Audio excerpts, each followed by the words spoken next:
Saludos amigos, en el día de hoy estaremos hablando sobre la serie de reguladores 78 y 79. Este video va en respuesta de Lito Córdoba, que nos hizo un comentario en nuestro video de rectificador controlado con SCR. En este video veremos los reguladores y qué sencillos son utilizarlos para poder obtener diferentes tipos de voltajes. Comencemos.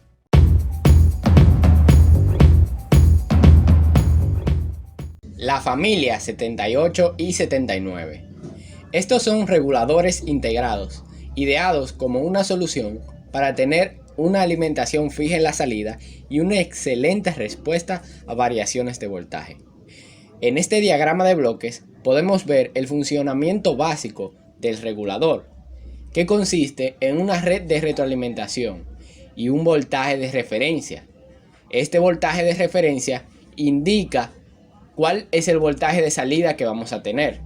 Es decir, para un 7805 tendremos un voltaje de referencia de 5 voltios. Las dos resistencias R1 y R2 muestrean el voltaje de salida y en caso de ser diferente a los 5 voltios, en este caso, hará todo lo posible para que este voltaje aumente o disminuya dependiendo del voltaje de salida. A esto le añadimos una protección térmica y limitador de corriente, además de un transistor de paso, el cual puede soportar una corriente de 1 amperio o especificada por el fabricante. Entre las ventajas principales de los reguladores tenemos su fácil uso, puesto que además de dos capacitores, uno en la entrada y otro en la salida, no es necesario componentes adicionales para que este funcione. Tenemos su gran estabilidad, algo que es muy valioso en las fuentes lineales, y su limitación de corriente y control de temperatura, ya que al llegar a una cierta temperatura o tener una carga muy grande, este regulador se apagará solo. Las desventajas de este regulador es que no es muy útil para grandes cargas, puesto que necesita disipar el voltaje de entrada y esto deja muy poco margen de corriente que puede entregar al dispositivo. Una forma de solucionar esto es utilizando un transistor exterior. Este transistor hará que la corriente extra no pase por el regulador, sino por el transistor, y hará que podamos tener cargas mayores a las del regulador sin que éste sufra ningún daño. Vienen en diferentes encapsulados y según la inscripción en la etiqueta tendremos una corriente de salida diferente. Para los reguladores 78XX tendremos una corriente de salida de hasta 1 amperio. Para los 78LXX de 0,1 amperios y así sucesivamente, como podemos ver en la tabla. Tomar en cuenta que estos valores también aplican para los 79, que solo varía que su salida es de voltaje negativo. Asimismo será la corriente. Los circuitos principales que se pueden utilizar con los reguladores son fuentes de voltaje lineales, así como fuentes de voltaje simétricas con un 78XX y un 79XX.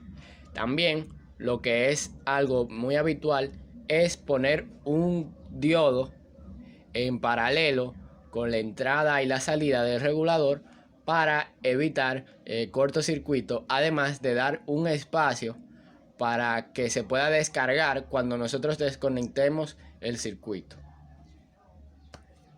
La configuración de los terminales para los 78 es como sigue. El terminal 1 es la entrada, el terminal 2 es el común o tierra y el terminal 3 es la salida.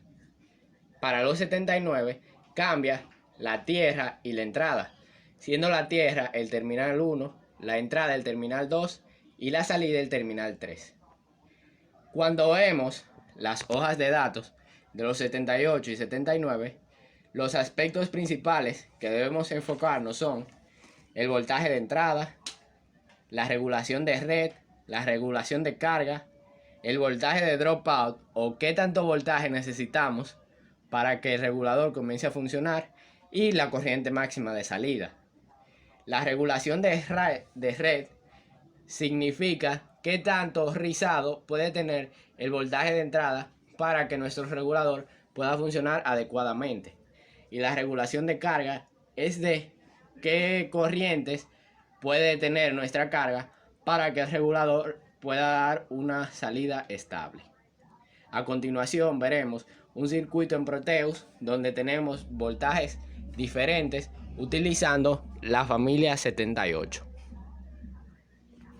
Aquí tenemos el circuito en Proteus, en el cual mostraremos diferentes voltajes de salida utilizando los reguladores de la familia 78 en este caso.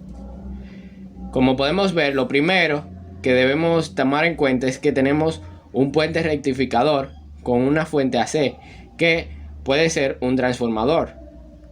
Entonces tenemos este voltaje rectificado aquí, pero este voltaje, además de que no es a un voltaje que nosotros necesitamos, no es tan estable, por lo que lo ponemos en la entrada de voltaje de cada uno de los reguladores y vamos a tener el voltaje deseado dependiendo del regulador que nosotros estemos usando.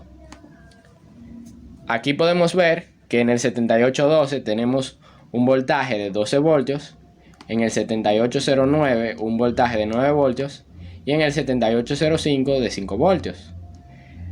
Debemos tomar en cuenta poner siempre lo que son los capacidores en la entrada y una resistencia de carga en la salida, también un capacitor, para mejorar lo que es la estabilidad del voltaje de entrada y el voltaje de salida también.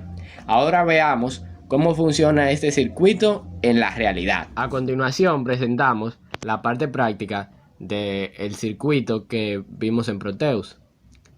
Lo primero que debemos ver es que tenemos un transformador que es el que nos va a dar el voltaje AC para convertir este voltaje en DC mediante el puente rectificador y el capacitor que tenemos aquí de 2200 microfaradios para rectificar el voltaje. Podemos ver también los capacitores que van a ir a la entrada y salida de los reguladores para evitar lo que son oscilaciones y mantener una estabilidad. También podemos ver lo que son las resistencias de carga y los terminales donde vamos a ver el voltaje. También vemos que los reguladores tienen un disipador. Esto para evitar que se sobrecalienten y poder tener una estabilidad en el voltaje. Vamos a ver entonces que el voltaje de cada uno de los reguladores para ver qué tan estables son. Entonces vemos, aquí tenemos en la salida de 12 11.97 voltios, que está muy cercano a los 12 voltios. Tenemos 8.95 voltios en el de 9 voltios y 5.04 voltios en el de 5 voltios, lo que nos quiere decir que tenemos una gran estabilidad en la salida de los reguladores en general, y esta es la ventaja que estos poseen. Si tienes alguna duda sobre este tema u otro en particular, déjalo en los comentarios y así te podremos responder o hacer un video al respecto. Y te recomiendo que pases por el canal para que veas nuestro contenido. Y si te gusta, suscríbete. Adiós.